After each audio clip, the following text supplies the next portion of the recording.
Баламен бірге екі бірдей мата қиындысын таңдаңыз. Оларды тым күрделі емес жануар пішінінде қиып алыңыз. Алғаш рет жасағанда аю, тышқан немесе бақа секілді қарапайым үлгілер өте қолайлы. Екі мата қиындысын беттестіріп, жиектерін тігіңіз. Тек бас жағына кішкентай тесік қалдыруды ұмытпаңыз, кейін ойыншықты осы жерден теріс айналдырасыз. Тігіліп болған жануар пішінін теріс айналдырып, тігістердің ішіне жасырылғанына көз жеткізіңіз. Содан соң ішіне құрғақ горық салып, шамамен 3-2 немесе 3-4 бөлігін толтырыңыз. Балаға қауіпсіз, жұмсақ әрі сықылдаған әдемі ойыншық шығады. Горықты толтырғаннан кейін қалған тесікті мұқият тігіп жабыңыз. Ойыншық толық бір тұтас, қолға жылы әрі сүйкімді болып шығады.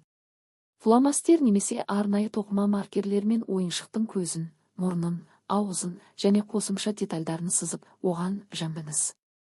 Балаңызға ұнайтын мінез қосуға тырысыңыз. Дайын ойыншықты балаңызға бірнеше минут ұстатып, еркін зерттеуіне мүмкіндік беріңіз. Өз қолымен жасалған жаңа досы оны қуантады әрі тактильді сезімін дамытады. Соңында балаңызға ойыншықпен қалай ойнауға болатынын көрсетіңіз.